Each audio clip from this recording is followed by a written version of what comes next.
So we looked at what Buddha said, that how important friends is last week. Aristotle also says that without friends, no one would choose to live, right? Friendship spice life. Friendship spice life. They bring the beauty into life. We looked at William Blake. He talked about compared friendship to the nest of a bird, to the web of a spider. And that's just what friendship is. It gives you home. It gives you a place of rest. It gives you a place where you can be yourself. It enables you. We looked at that scripture which says that the spider places his hand and finds himself in the king's palace. The spider has no limitation. All he has to do is web and it can be in the king's palace. So that's what friendship does for you. Friendship brings you before kings, brings you before reality. Last month I needed some seeds. All I needed to do is call someone coming from Canada, bring me seed. Call someone coming from US, bring me seed. Call someone coming from the UK, bring me seed. I'm just here, not moving from Lagos, and I got seed from all those three places. And I can do more. It comes from friendship. It comes from relationship. It comes from being connected, right? You don't have to move, but you can get your friends to help you, right? Not because you're using them, but because you already have deposits in their life. You already have deposits in their life. They feel a sense of owing you something to do it for you because they know you are not a taker. You are a giver. You are a giver. You are a giver. You're already of a benefit to them. So they are seeking for a way to be a benefit to you in return. And there's nothing wrong in withdrawing from that deposit if you have deposits there. That's what friendship is about. Friendship is not a one-way traffic. It's a two-way traffic. You give, you receive. You give, you receive. You give, you receive. You give, you receive. If all you are doing is giving, it will tire out. You will drain out. You don't have a friendship. You are not in your tribe. You are not in your family. If all you are doing is giving, you are not receiving. You are not at home yet. Keep moving. You are not with your people. If all you are doing is giving, you are not with your people. You are not home yet. You are not in your family. You are not in your team. You are not in your tribe, right? A place where you're always giving is not home. Home is a place where you give, you receive. You give, you receive. You give, you receive. You give, you receive. That is home. That's your tribe. That's your family. That's your team, right? A place where you're always only receiving and not giving also is not home. It's a two-way street.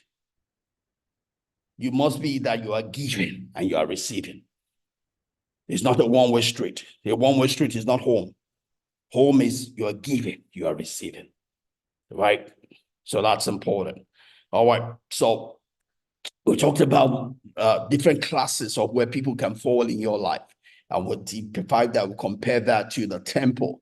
We talked about, everybody can fit into the outer court. We call those people casual acquaintances, right? You meet someone on the road. Hello, how are you?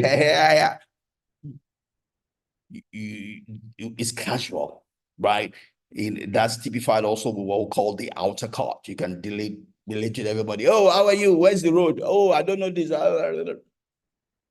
Anybody can fit into that, right? The next level in the temple is called the holy place, or the holy place, or the inner court, right? It's a place of companionship, a place of friendship. Well, friendship, but or let me put it, acquaintances, association, right? Is that place where you have something bringing you together. It could be because you walk in the same place. It could be because you go to the same church. It could be because you stay in the same estate. It could be because you belong to the same association, but something brings you together that associates you together, right? So those are people that might fall within companionship associates. So something brings you together. For that time that it brings you together, you relate, right? But that relationship might just end there, right? It's not one that gets to the heart necessarily. It's just someone that probably stays in your head, right? It's one that we love ourselves when we're together, but it doesn't. We don't necessarily have each other's phone number. You don't know, you've not been to each other's house. You don't know each other's family.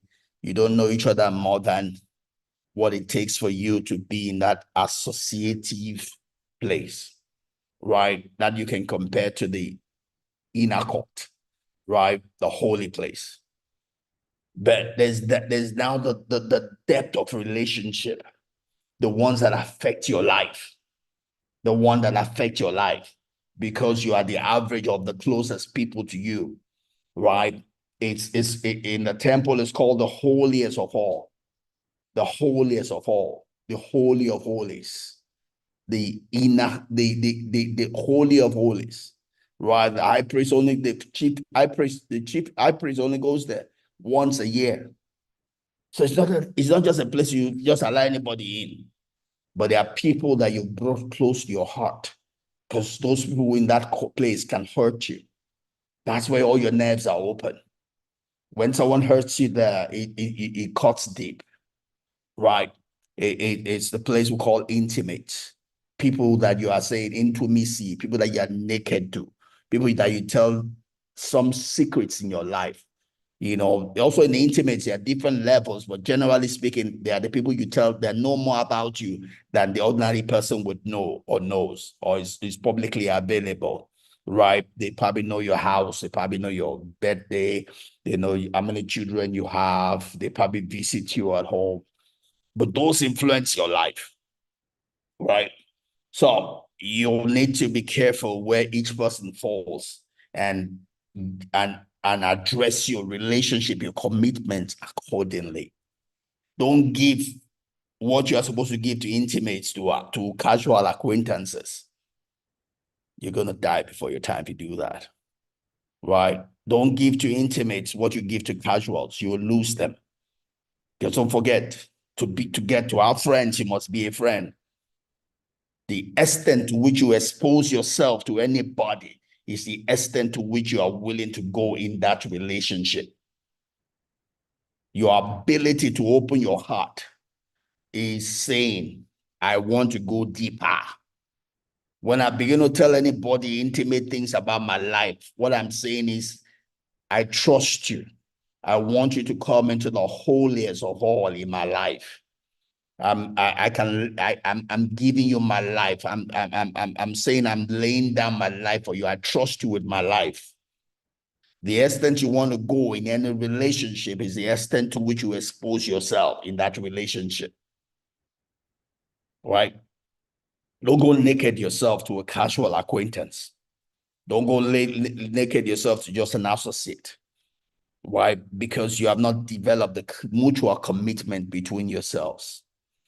But so you need to know where everyone falls in your social universe and relate accordingly, right?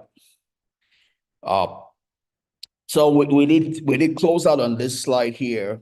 It talks about along with natural ebb and flow of life, each of us has an habitual approach to friendship. We talked about that we all have different levels of friendship and association and interaction that suits us based on our personality, based on where we fall on the introversion extroversion spectrum, right? An introvert does not need too much of does not need too much of it does not need too much of stimulation. An introvert does not need too much of stimulation by someone else. An introvert seeks and longs for in solitude. Right? How do I know I'm one? I know people don't believe that, but I'm one, right?